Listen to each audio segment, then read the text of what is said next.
I cannot get this out of my head and I need to talk about it. Now, what if the biggest change to Final Fantasy could be that there is no change at all? Now, hear me out.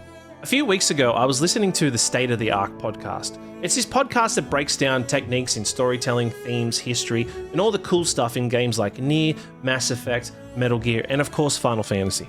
I highly recommend you check it out. Every Sunday, I listen to their podcast when I go food shopping. It's like my own little end-of-week treat. But in this one episode, they had a guest on called Night Sky Prince. He's another well-established YouTuber in the Final Fantasy community. He's really good at breaking down sales and data and everything else like that. Definitely go check him out. But they were talking about how every Final Fantasy reinvents itself. Now, we're all well familiar how Final Fantasy operates. They like change with every single game. Not just with the story, but mechanics too. And Night Sky Prince said something that has been rattling around in my brain for weeks now. So let's take the Souls series, alright? Demon Souls drops, it's a brand new formula. Dark Souls comes along, same idea, just a little bit more polished. Dark Souls 2 comes out, it experiments a little bit, people have mixed feelings, so Dark Souls 3 takes that feedback and comes back stronger. And in my opinion, it's one of the best in their series. Then you look at Bloodborne, Sekiro, Elden Ring. They're all evolutions of that original formula, and people love it. It has time to cook and improves on itself. Now let's look at Final Fantasy.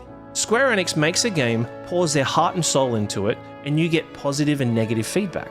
But it feels like all that feedback, be it positive or negative, is for nothing, because when they move on to the next game, all that feedback doesn't have time to cook. So that got me thinking, now what if Final Fantasy 17 comes out, be it turn-based action or whatever, the game comes out, they polish it to the best that they can do, they get that feedback, and then in Final Fantasy 18, they take the mechanics, not the story, just the mechanics, and refine it and try to improve on it. And then in Final Fantasy 19, they take it even further and try to really polish it out, trying to really perfect that formula that they set back in 17. Could you imagine that kind of polish we'd get? Now, before you come at me with, but Final Fantasy is about change. I like new Final Fantasy. I also sniff my own farts in the shower because some reason the hot water makes them smell good. I'm not talking about that. And I just want to point out, notice I didn't say I didn't like any of the new Final Fantasies. There's not a Final Fantasy I don't like except for Final Fantasy 2, the piece of shit game. I like Remake, I like Rebirth, I like 16. They have their flaws, they have their perfections. But it's one thing that I respect about Square Enix is that they can afford to take risks. But maybe the real risk is not changing at all. Anyway, that's my rant. I'd like to know what you think. Should Final Fantasy try sticking with a formula, or should they keep changing forever and ever? But I'll keep supporting the title anyway, because playing Final Fantasy is a lot cooler than all the that's happening on the outside world anyway.